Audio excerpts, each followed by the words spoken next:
Welcome to the Everything Is Earned podcast. I'm your host, Mike. I am Tim, your co-host. And we're here to break down everything happening in your Cleveland sports world.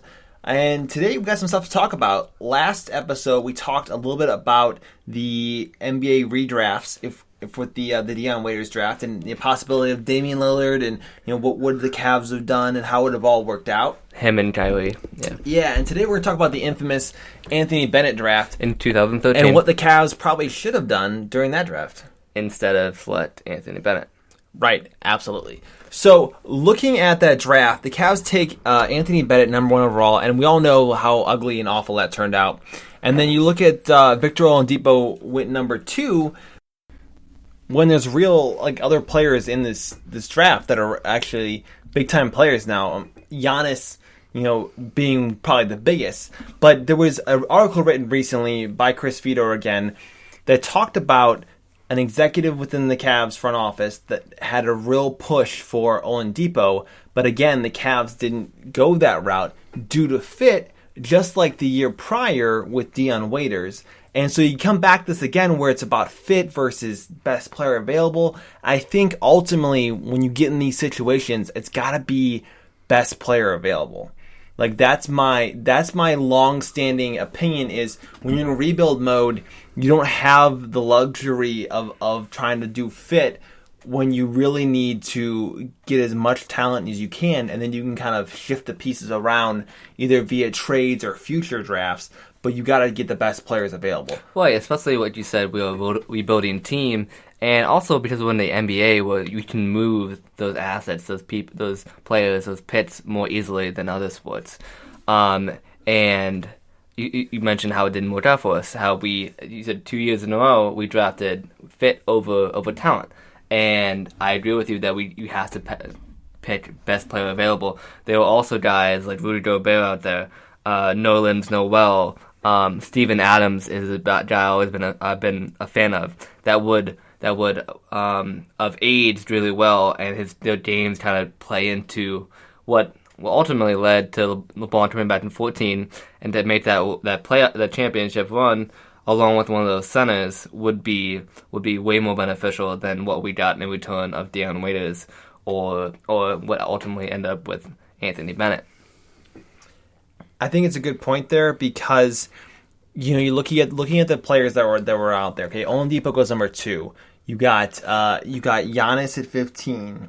You've got a couple decent players in there: Tony Snell, Shane Larkin, Dennis Schroeder. Second round, you got a couple other players out there that are notable. Alan Crabb. That's about it. I mean, yeah, it's pretty rough out there. Abrinas. I mean, it's not a very deep draft, but there were players like Giannis that showed up in that draft that were pretty big. Also, Rudy Gobert, number 27. Okay, so players out there. So I'm going to ask you, Tim, who would you take if you were to redraft? I think you have to redraft Giannis. I mean, knowing what we know now, you have to draft Giannis. Imagine if we continue on from last episode when we drafted Kyrie at 2010 and then 2012 we draft Damian Lillard in this scenario.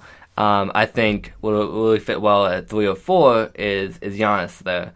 And at this point, knowing what we know in 2020, he's obviously the most talented in that draft class. So that's what I'm going to go with. And I think actually he would fit really well defensively in that series with Golden State and playing and annihilating the Eastern Conference if, say, you have Giannis, Kyrie, and Lillard along with Tristan Thompson and a few other role players.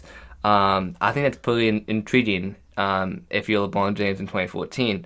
Now, do you trade like Giannis because you're trying to go more for shooting, or do you move him out to 4 and let LeBron go to 3 and guard lesser players defensively so you can give him a little bit more of a rest? It's interesting to consider that. I think that maybe if you just take out, not even getting Lillard in the year before, you just take that out and say, okay, now you're running with LeBron, Giannis, Kyrie, and then Kevin Love. Well, but I'm saying, would you get You're gonna get Kevin Love in 2014? I don't think you would have that number one overall. Yeah, pick. because Giannis wasn't a breakout player till the year 3 of his career. I mean, he's scoring very minimal points his first couple seasons. If you look at it, he's he doesn't even have his breakout season until 2016, I want to say 2017. third year, third or Yeah, fourth year. his first season, he's scoring 6.8 points a game. Right, second season he's scoring 12.7. That's the year LeBron comes back and they go the Cavs go to the finals. Third year he's rebounds too. And third blocks. year he's 16.9. Okay, that's the year the Cavs win the championship. But he also Right. has rebounds and blocks of that too. Like I said, he is the defensive presence as well. I don't doubt that he would have been a very good player to have in that roster, and he would have been development probably went even further with LeBron. But you got to also think, okay, LeBron's still very much in his prime, still very athletic at this point. I mean, he's Also- athletic still, but he's like think about how vicious LeBron was. His first time in Cleveland and then his time in Miami. Like he was attacking the basket like the basket had did him wrong many a times. Like LeBron dunks so hard that it's like, oh my gosh, I didn't like. There's so much power to his offensive game that I don't know if Giannis gets the same development that way. Like I think LeBron's I don't think so ball centric. I agree that he would definitely take away from his experience and opportunities dominating the ball like he has in Milwaukee. But I think he adds a shooting element to his game that he hasn't added until the end of 2018, 2019, now the beginning of 20. Because if you remember, Kyle Korver was a huge help in developing shooters over in Cleveland. And then also remember that in 2019, when we traded for Dellavedova back, who did we send? We sent Kyle Korver over there. Yeah, and guess who developed the 3-point shot? Giannis. It's a pretty easy math equation if you look at it, and I think you might be right about that. But you also make the point that would Giannis see less minutes due to his lack of shooting ability, especially in those bigger series. But if you would have put him at the 4, I don't think it would have been an issue. Especially if you're playing Golden State, where you have Draymond Green out there. It's interesting. It's interesting to think about. And the versatility and switchability that he has. I'm gonna actually make a different pick than you are. Yeah, though. so that's my pick at number 1. Which If was I'm taking number 1. I don't have to take number 1. I'll tell you this. The Cavs drafted Sergey Karasev at number 19, okay? That is ridiculous. The guy did absolutely nothing in the league. He was a super bust. But look at the names. Okay, hold on. Besides the name you'd have mentioned, hold on. besides one name you'd have mentioned, look at the names Let me make my pick first. directly after. Can I make my pick first? Nope. Hold on. You have at 20, Tony Snell. At 21, Gorgie Dang. 22, you have Mason Plumlee. I would have taken all those players over Sergey Karasev. I'd have been right every single time. 23, Solomon Hill. 24, Tim Hardaway. I'm still right. 25, Reggie Bullock, Andre Roberson. And then you have 27, you have Rudy Gobert. I would have taken all those players. But those aren't like lights out players or like really elite talents. Even Archie Goodwin. I would have taken all those players over Sergey Karasev. Until Rudy Gobert. Okay, but so here's my point though. I would take Rudy Gobert instead of Giannis. And now hear me out. Number 1? Okay. Number 1 or 19, because he could have got away with it either way.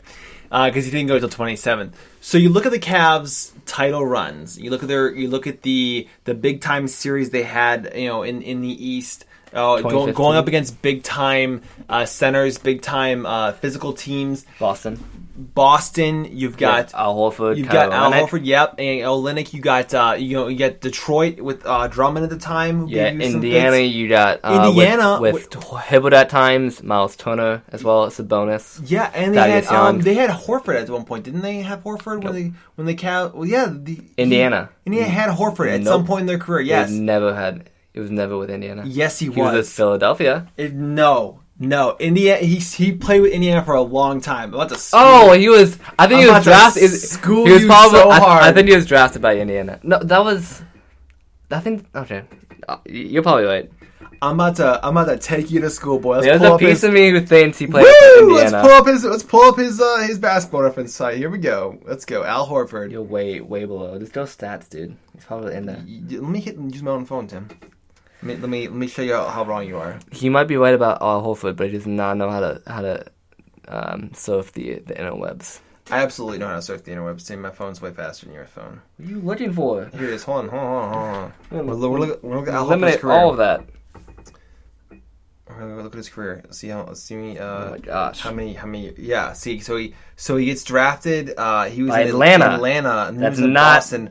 Oh no, I'm thinking of biscuits. I'm thinking Paul George. No. Thaddeus Young. You're not thinking of Al Horford. Al Horford, like I said, was drafted by Atlanta. That was one of the teams, by the way, So that we're both we dealt wrong. with. We were. Congratulations. I said Philly. He's played for Philly lately. Who was the guy who played in Indiana for forever? Paul George. No, I'm thinking Al Harrington. That was a while ago. I know. No, they had a prominent power forward for a Roy while. Hibbert. Roy Hibbert and Paul George. They also had a prominent forward for quite a long time. In what year of the? I don't know. 2015. They had a prominent center there. The Pacers. Pacers, yeah. Look at the Pacers rosters, 2015. I'm curious about this. Okay, so going back to my point, though, if you draft Gobert, it matters because he will give you a post presence that you just didn't have in the years you needed a post presence. You're thinking of David West, by the way. David West, son of a mother duck. He hurt the Cavs too in the West when he was in the West with the Golden State Warriors. He had a good series a couple times, so he's not a slouch. They also had the Stola as well. That is Pacers David West. That's who they look like. They look like they're both bald. Let's say that. I'm not crazy. They're both bald. My point is though, if you have Rudy Gobert, your interior defense goes up a notch. You don't have to worry about a few notches about so much about like playing such excellent perimeter defense because you can push everything to the middle. You have a series like the Detroit that beat you up in 2015. You have a series like the Boston series that beat you up in 2015. Remember, Love gets his arm torn out by Kelly Olynyk. Here's my point. Guess who Kelly Olynyk's guarding instead of Kevin Love if you have Rudy Gobert? Not Kevin Love. No, he's going to be guarding Rudy Gobert, and Olynyk wouldn't even injure Love. In 2015, so you have Love going into the finals, man. In 2015, we said it's the butterfly effect, man. But isn't Al Horford with Boston at that time? Yeah. So you don't think Rudy Gobert would be guarding Al Horford? No, I'm saying on defense. When he rips his arm out. Yeah, so why would Gobert be guarding Olynyk instead of Al Horford? Al Horford is guarding Kevin, and Olynyk's guarding Gobert because Horford can shut Kevin down better than Olynyk. What happened on offense? He tore his shoulder out. Yeah. So Gobert would be in there, and instead you'd have Gobert swatting a little fly, and Olynyk never gets that whole moment where he tries to kill the Cavs' finals opportunity. So.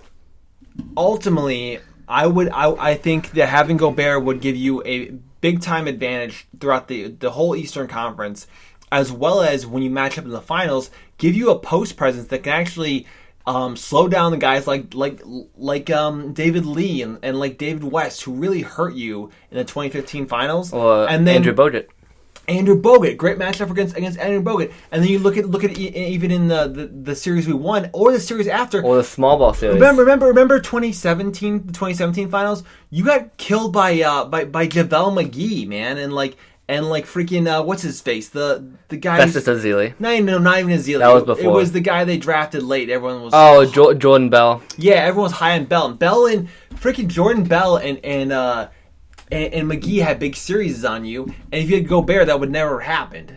Also, you can think of even doing the small ball lineups where you had Draymond at the 5, he would wear out Draymond Green, too. Yeah, I will give you this. He wouldn't have been able to play those minutes in those small ball lineups with Gobert out there. I'm going to pose a question to you. I'm not going to pose a question. I'm going to make a statement.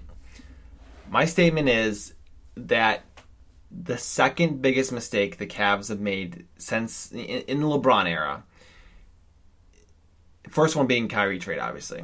The second one is not drafting Rudy Gobert at either 19 or number 1 because he would have given you a different type of competitive advantage, and that team would have absolutely railroaded other teams. You put Gobert on that, it would have been the most destructive NBA team probably in this era of basketball. Do we win 3 championships in a row if we have Gobert? 15, 16, and 17?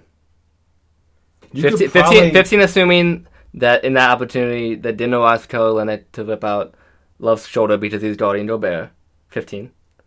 And then LeBron put up that crazy series where he balled it all by himself, almost averaging 40 points a game.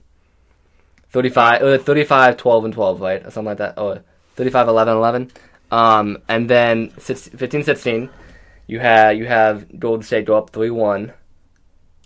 I'm just thinking that when you have a guy like Gobert, who is the defensive player of the year, he lets you do so much more on both sides. Not only takes off pressure off of your entire defense, but he also is an elite screen setter and gives you another big offensive rebounder and another like hard rim roller to account for. And I think you pair that which up with opens up your shooters players more, like LeBron and Kyrie.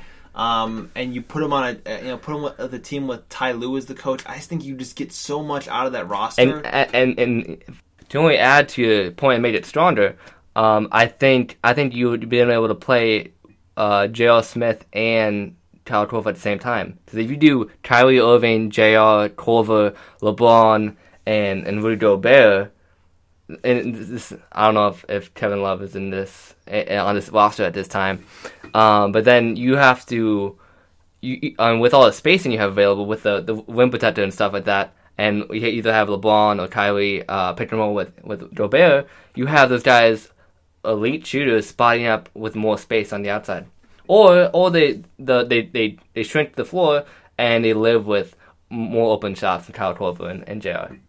Yeah, that's a good point. I just think you're going to be a much more stout defensive team, and that the team's abilities to make mistakes gets even smaller. Like your margin of error gets even smaller against the Cavs when you have a guy that's that aggressive defensively. I think it really would shrink the margin of error. And it allows, like I said, those great 3-point shooters, but poor defenders to press up higher on these elite 3-point shooters or all-time great 3-point shooters in Steph and Clay. Or how do you think you can manage in pick and roll swaps, like if he gets stuck on a pick off a pick and he has to switch on to Curry or Clay? Does he hold up better than Thompson so or tall Kevin Love? You can give up a little more space because he's got so much room to close. And his wingspan and overall height. Huge wingspan, yeah. It just like you get a little more extra space to close when you have that type of span. You don't have to be so far up on somebody. But I think ultimately he would have made your Cavs team just extremely destructive and probably one of the best teams of this basketball era. Do you think it would have been an elite defensive team with him? Oh yeah, 100%. Yeah, you automatically become an elite defensive team. That made J.R. Smith a better defender. That made Shumpert a better defender. That made maybe Kyrie Irving an average defender during that time. Then allows LeBron to pick and choose more spots. It would elevate your team to another level. And I think that not having a true defensive center like that really hurt the Cavs during that era.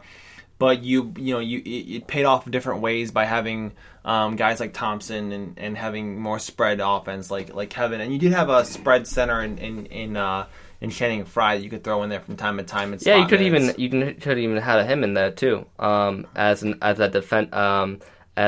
help defender if you have Rudy Gobert on the switches, so you don't totally lose your inside presence when one of them has to switch off a pick and roll. Good point there. So hold on. So do you think you'd rather have Giannis or you'd rather have Gobert? I think we talked about this earlier though. I think Gobert would be the better fit long term, but I'd have to imagine a full-fledged or pretty close to Giannis, who's currently near where his level at right now, with a combination of not even Lillard, say Kyrie and LeBron, would be a pretty hard big three to deal with, and then you can worry about a better shooting guard or better center instead of getting or going after Kevin Love or a third superstar in that sense. It's interesting. I like because he can be more focused on defensively, and then LeBron and Kyrie can use more utilize Giannis, or Tyler can utilize Giannis more in the fast break sense. And I have to imagine him, Kyrie, and LeBron would be an absolute nightmare to guard off the fast break, and you're running constantly with that team. Absolutely. Yeah, and then spotting up with JR, and he probably won with Channing Frye too in spot up too. So if you ran Kyrie, JR, LeBron, Giannis, and Channing Frye as your starting five, that's a pretty versatile offensive lineup there with being able to attack the basket and hit knockdown shots. That is pretty aggressive. I think a guy like Giannis in the fast break teamed up with a guy like LeBron or with Kyrie, it would be really crazy tough to guard. I think it'd be really, really hard to guard that. I think both options are good. I think yours is more viable and has more of a higher chance to work out in the end than Giannis, because we don't know how he's going to develop if you have LeBron and Kyrie taking away the ball and then taking away shots from him. See, I just feel that on a level of centers, because centers can be the forgotten person and still have an effect on the game without having taking away shots from guys like LeBron and Kyrie. You could have your center go in there and score 6 points and be okay. Yeah, but do you have? Would Rudy Gobert not be on the floor like they had to do with Mozgov? Would he have? Would there? Rudy Gobert is not Mozgov. Okay, hold on. I know, but I'm saying, would the Cavs have to take him off the floor because of their what was it, the short lineup? The death lineup. Look how good Mozgov was in 2015 though, when the Cavs were falling apart and they were still fighting in that series versus the Warriors without Kyrie and Love. Mozgov was exceptional. And he was very good during that stretch as well. Even when they were all healthy, Mozgov was a very good center and did a lot of good things for the Cavs. He was very tough on the inside. I'd say his IQ is really what made him and his time in Cleveland, what ended his time in Cleveland. Mozgov? His IQ. Yeah. No, it was immobility. He wasn't very mobile. I don't know. I think there was an aspect of IQ that what he lacked that LeBron and Kyrie and Kevin Love really couldn't work with. We got signed in the free agency for tons of money. Remember that? Okay, that'll do it. But him and Dellavedova got signed for tons of money. He got like 57. The Cavs won a title, and Mozgov and Dellavedova signed mega deals, like 50 plus million. Mozgov got like 57, and Dellavedova got like 42. Yeah, it was stupid money. And everyone just congratulated them on Twitter because they were like, "How the hell?" Remember Tyler Johnson got freaking 90 million. I don't think that high, but no, it was silly. It was high. It was like 76 million or something stupid. I think it was in the 50s. He said in an interview he threw up when he got the contract offer. I think it's in the 50s. After he signed it. It was. But remember, mega money. DeMar Carroll got like 60 from Toronto. Oh my gosh, DeMar Carroll's the biggest. So many there was players so much money benefited there. off of having good series against the Cavs. Or just that salary increase. It was a perfect bubble, and I remember NFL players were so upset that summer because these role players were getting star money that would be in the NFL, superstar money, yeah, Hall of Fame money in the NFL, silly money in the NFL. Just interesting to think about that. So yeah, I'd say Gobert to answer your question. I'd say Gobert just it's more probable and the fit would be more likely. Okay. But if it's an overall potential with those lineup with LeBron and Kyrie, I'd say Giannis. Okay. Yeah. All right. Now switching to something a little less sports side. I know with all this quarantine stuff going on, a lot of us watching TV. So I'm going to ask you, what are your 3 recommendations to stream right now, and what's a movie that you have to see if you haven't seen it already? 2 movies and 3 shows. On the spot. Okay. On the spot. Are we doing classics or are we doing new ones? Any movie out there, or TV shows. Any TV shows out there that you're recommending as something to check out. How about I start with you, and then we'll come back to me. Okay, I'll go first. Okay, my movies right now that you have to check out if you haven't checked out yet. Number 1 is going to be Parasite. It's now on Hulu. Haven't seen it yet. It's on Hulu. You have no excuse. It's on Hulu? Okay. It just dropped on Hulu. I am hyped. This movie is phenomenal in every sense of the word. You know, win a few layers. Oscars? It won Best Picture, man. Okay. It's got layers on layers on layers. And even if you don't want to look for the layers, you can still watch the movie and be very entertained. Don't let the subtitles scare you. You'll get the rhythm of it within the first 5 minutes, and you'll be locked in. Okay, so it's number an one, intense Parasite. movie, very well done.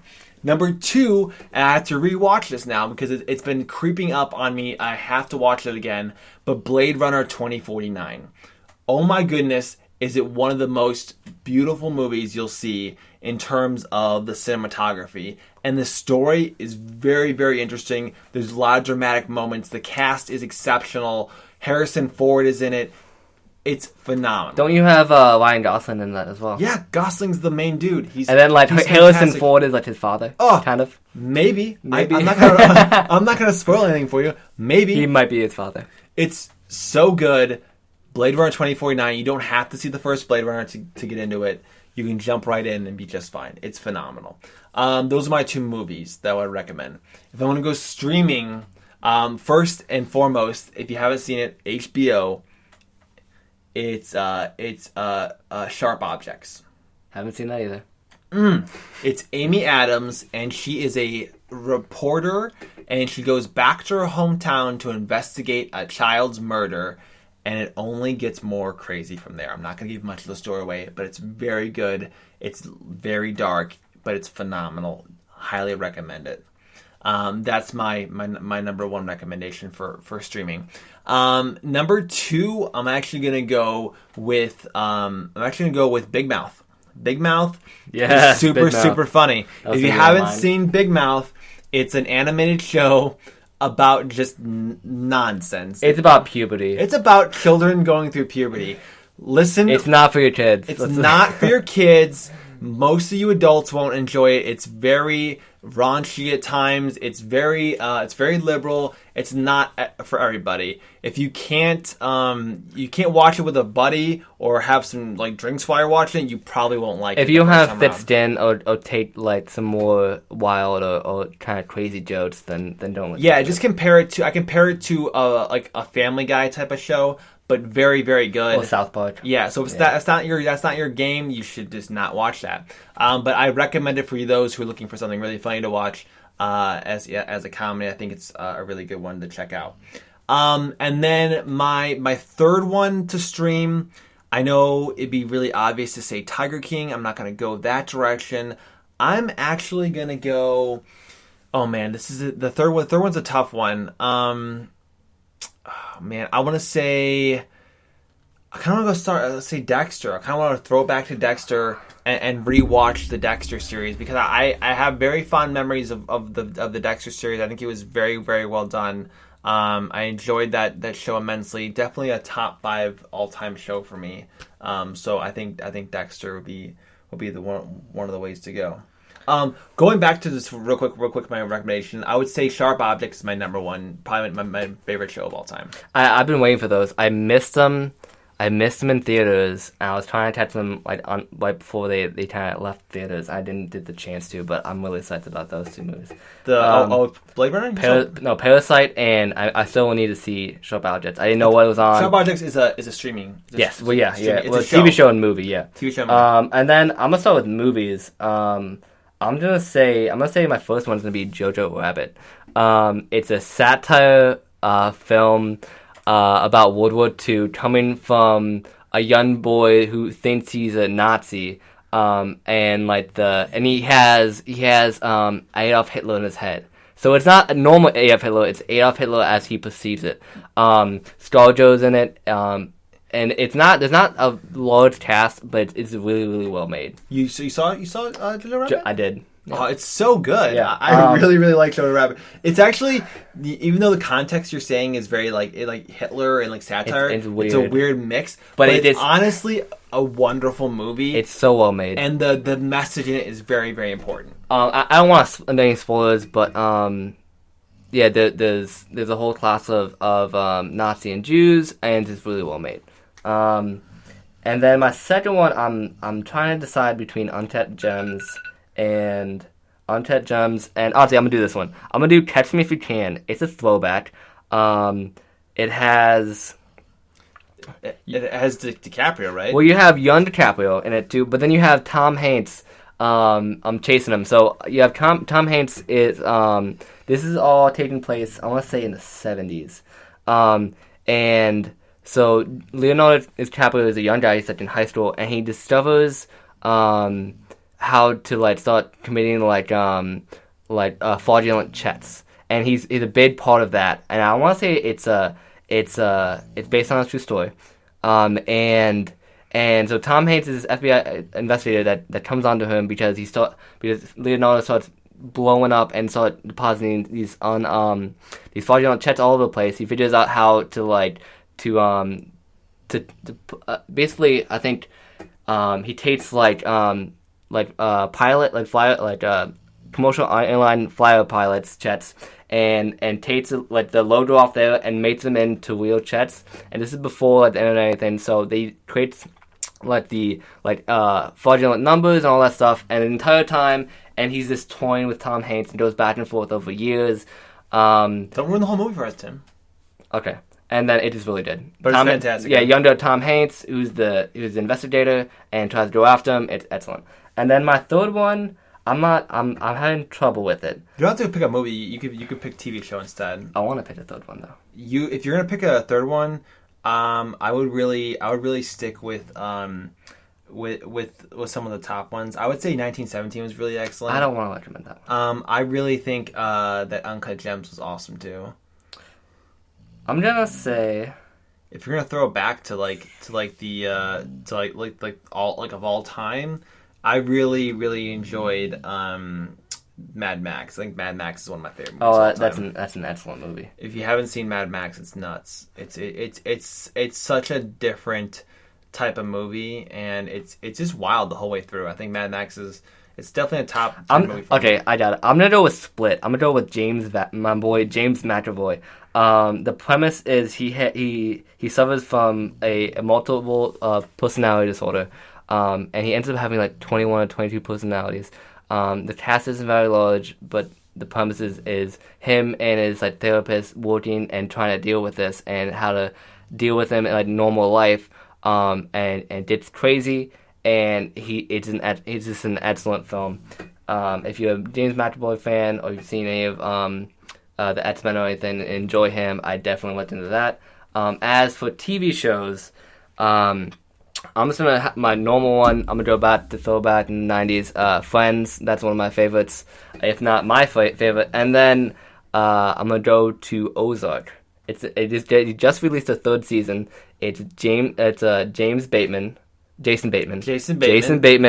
And him and his family moved to another city because of money laundering. Drug cartel stuff, it's drug cartels, money laundering, and he's basically just trying to live a normal life while also trying to, laundering money. And it's very well made as well. So those are my five. All right, I'll take it. I like it. Just to recap, we've got Parasite, we've got Blade Runner 2049, we have Jojo Rabbit, we have Catch Me If You Can, and then we have what was your third one? You had you had your TV shows. You have Friends, and you have what's the one you said? Ozark. Oh, he said Split with James McAvoy. Split. Yeah, the movie. And then I say on TV show wise, I say Sharp Objects with Amy Adams, and then what was the other one I said? I'm losing my mind here. I don't know. You have to rewind. Rewind it. Yeah, rewind it. Yeah, Sharp Objects, Dexter, and that was it. I don't know my third one. Those are TV shows. You only had two TV shows. I had 3 TV shows. Okay. It was Sharp Objects? Yeah, Sharp Objects and Dexter are my 2, and then I had another one that was. Oh, you know what's really good? I'm gonna add one more. Barry on HBO is so good. That's a weird one. It's not funny, so good. It's such a funny, just oddball type of show. With Bill Hader. Bill Hader, yeah. Yeah, he directs it and stars in it. It's pretty excellent. Big fan. Anyways, I hope you guys enjoy these recommendations. Please check them out. If you do, let us know. I definitely enjoyed these particular films and TV shows over the years here. Can't recommend Parasite enough. I think it's so So good. I need to watch that. I really do. But we'll talk to you guys. We'll talk to you guys next week here. And we'll do the redraft of 2019 for our Monday episode. Yeah, I'm into the redrafts. Redrafts are interesting because it takes us down some interesting wormholes. Yes, And I'm all about those. When it comes to alternate scenarios, alternate realities, I think we enjoy those as sports fans, especially when we talk about like the what ifs and what it could have been. We should do some interesting conversations. We should do some NFL ones. Let us know if you want to do some NFL redrafts, especially gosh. with the Browns. There are so many to do. I don't want to do NFL redrafts. Is there a specific year? I mean, do you want us to do it at all? Is there a specific year we want to do? There's a lot of them. I mean, especially over even this past decade, maybe even the last 5 years. There's so many. Even you can say even with the Odell Beckham trade, we drafted what was it, Danny Sheldon, or was that Not in the Odell one. We traded the pick with Zeitler and Peppers. No. I'm saying the Odell's draft class. Oh, it wasn't Sheldon. It was someone else. Cam Irving and Danny Sheldon draft? Who was the? Oh no, we drafted Justin Gilbert over Odell and a whole bunch of other players. So let us know if you want us to do NFL redrafts and what year. But thanks for tuning in. Anything else to say? No, my name's Mike. And that's what you have to say. That's my name, and I stick to it. And he's part of it. Hot take. Okay, hot take. His name is Mike. But thanks for tuning in with us. Stay safe and healthy out there. Follow all the things you need to. As always, everything in Cleveland here is owned. Boom, boom, boom, boom, boom, boom, boom, boom, boom, boom, boom.